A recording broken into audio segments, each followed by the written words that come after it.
Faslun fil ihsan bil gharsi. Jadi ada orang nanam tanaman di mana saja, kemudian kata Rasulullah SAW ngendikane, "Ma min muslimin yaghrisu gharsan illa kana ma ukila minhu shadaqatan wa ma suriqa minhu shadaqatan." Jadi Nabi itu kadang ngendikan, "Wa ma akala sabu fa walahu shadaqah." Tidak ada seorang mukmin atau muslim menanam satu tanaman, misalnya Anda menanam mangga di tengah hutan atau di tanah kamu sendiri. Kata Nabi, itu dimakan burung ya sedekah. Bahkan Nabi ngendikan ada yang mencuri juga sedekah. Maka sebetulnya sistem pencurian yang seperti itu sebetulnya bisa setengah-setengah dilegalkan. Tapi jangan mengajari mencuri. Tapi lagi-lagi jangan mengajari kikir juga. Karena sampai dikatakan mencuri itu juga karena yang punya ada makanya uniknya Nabi ngendikan wa ma suriqa minhu ya sedekah. Yang dicuri pun nanti berstatus sedekah. Tapi ya jangan mobil. Ya yang ringan-ringan. Itu kalau di kampung saya, umumnya kampung lah, masih di kampung. Di kampung itu ada adat unik. Kalau ada orang punya semangka banyak, kemudian ada tukang penggembala ngambil satu. Itu kalau ditaboki atau disalahkan, itu orang menyalahkan yang punya semangka. Wong kok medite ngono-ngono kok geger. Ada konsensus, ada apa? Jadi agama itu yang ngaramkan nyuri, tapi juga ngaramkan medit. Itu perlu dicatat.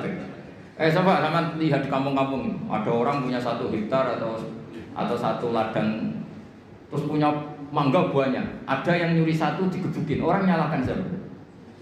Nyalakan yang gebukin, apa nyalakan yang nyuri? Nyalakan yang gebukin.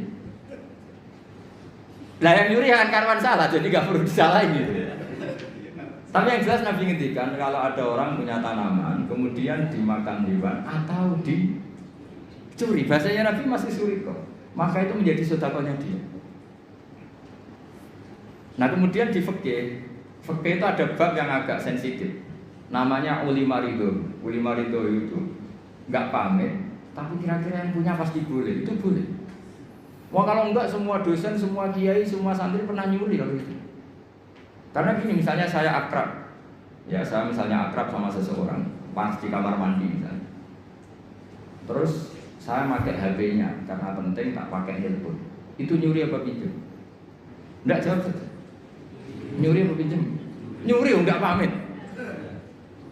Tapi kalau dikatakan nyuri, nemen wong akrab gitu kok gitu aja kok.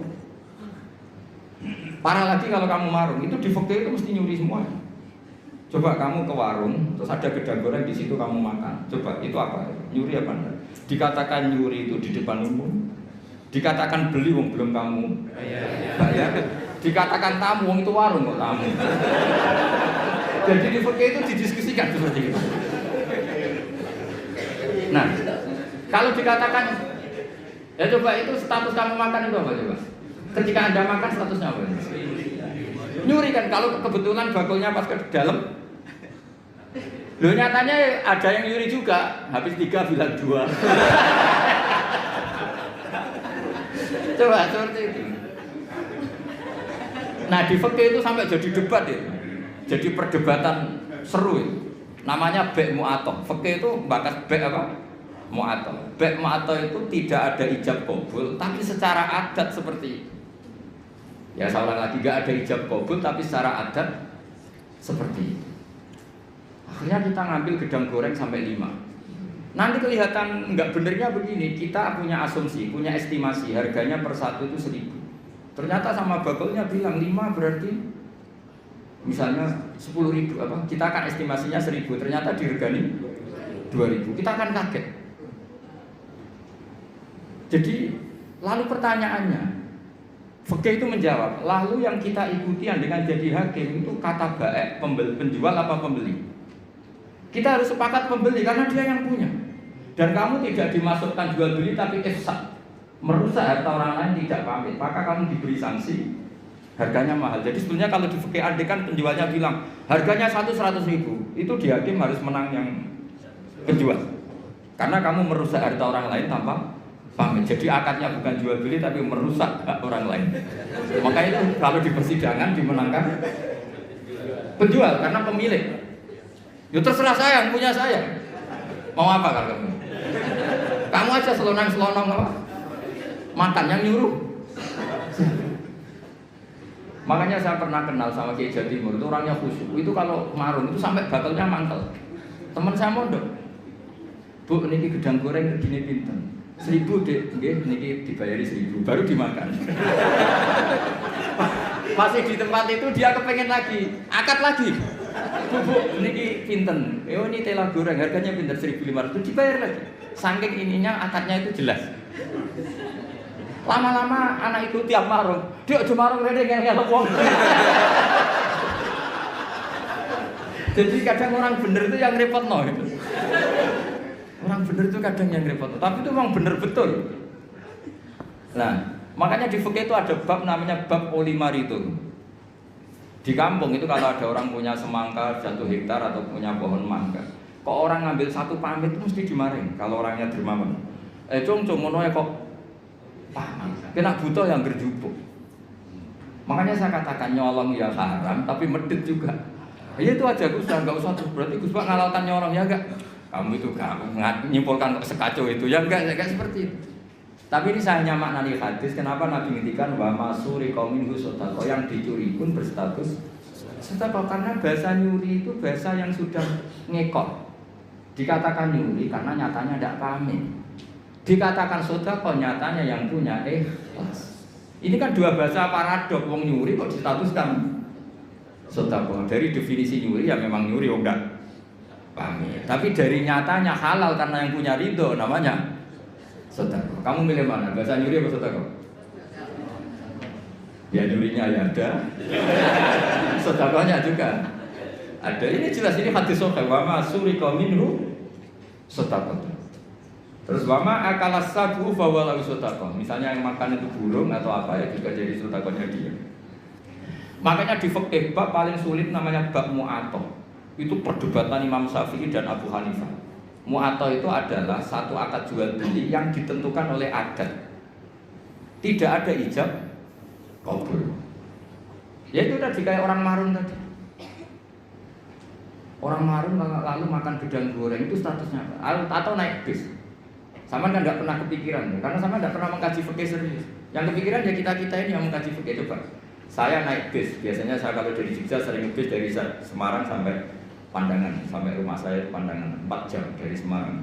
Jadi kalau saya ngajar ke sini itu 8 jam. Jadi kalau sampai Anda pintar ya kebangetan 8 jam. Coba sampai sekarang misalnya saya mau ke Jakarta, ada bis tak stop berhenti kan, terus saya naik. Setelah 100 kilo atau 50 kilo baru ada tarikan uang, bayarnya sekian. Lalu sebelum Anda bayar kita punya apa? Pinjem apa gasap? Nggak pinjem apa gasap? Dikatakan gasap kan ya, supirnya yang berhenti. Terus dikatakan pinjem, nyatanya nanti disuruh bayar. Dikatakan bayar di durasi waktu itu belum bayar, statusnya apa?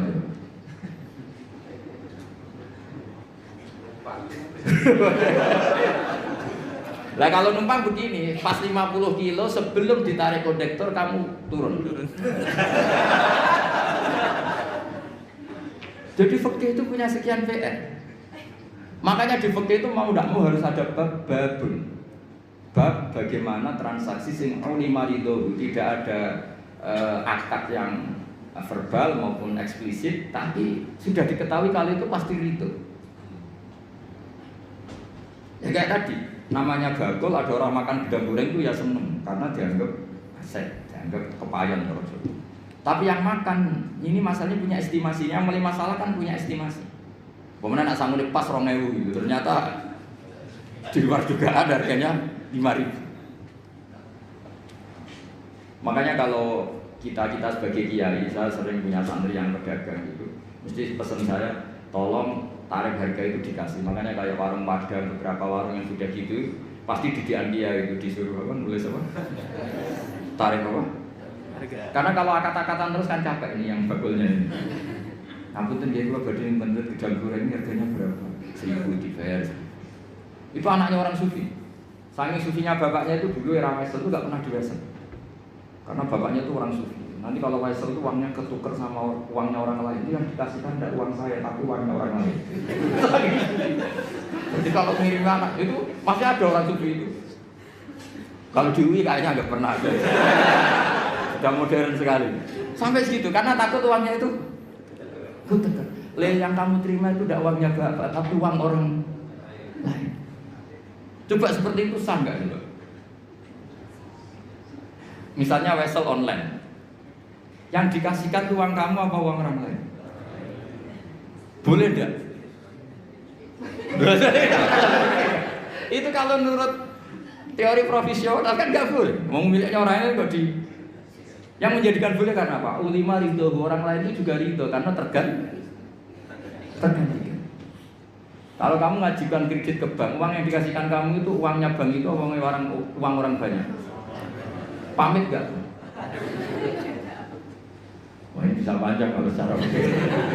Makanya fikih itu ada bab nanya bab ulima ridho, ada transaksi yang tidak eksplisit juga agak verbal, tidak ada ijab kabul, tapi ulima ridho. Kira-kira orangnya itu. Jika di kampung-kampung menurut saya adat itu bijak sekali. Kalau ada orang penggembala, tapi kalau dosen ya jangan, kalau kiai ya jangan.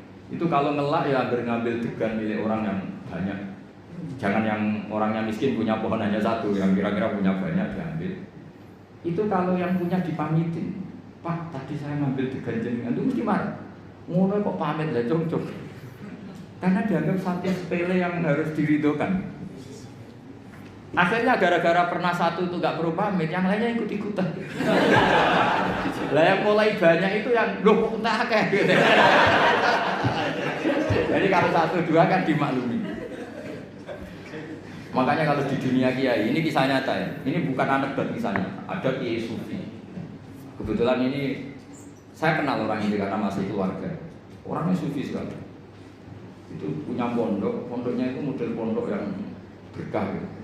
Yang nyantri orang-orang Madura. Itu kalau ayamnya kiainya makan, itu kalau santri makan kan di Nampanan. Itu Pak Rektor tahu karena pernah pondok. Di Nampanan Pak Rektor. Pak Rektor itu temennya itu murid saya. Ngajinya di Kudus. Itu dulu pakai nampan. Itu ayamnya datang ke Pak Rektor itu nggak berani berusaha karena ayamnya kiai. Padahal sudah dinampan tinggal makan. Ya semuanya nunggu. Wah, ayamnya dapet, dihabisin aja. Kiainya tahu karena kiainya orang sufi terus bikin gini. Ya wes dong, nah ayam saya makan makanan kamu halal. Seneng. Terus digasang sama santri-santri. Jadi kalau jam makan disengajakan gitu biar ayamnya pada datang terus ditutup disembelih. Maka kebaikan itu kadang punya efek keburukan tadi. Satu orang dikasih ridho, ya sudah tuh degan satu gak apa-apa, semuanya ikut. Karena ngasih tahu ternyata Pak Kaji itu gak apa-apa, kalau mau ngambil aja. Singkat cerita suatu saat yang makan itu bukan ayam tapi kambing. Akhirnya pikirannya santri tadi itu masuk ilmu yang definisi yang pertama, berarti halal juga. Disembelih kambing bukan ayam lagi, ini sudah kambing. Nah setelah kambingnya hilang Pak Yai tadi mau ngaji gini, beliau datang ke majelis tapi tidak ngomong sama sekali. Kelihatan emosi, menahan emosi. Santri diem semua, takut semua.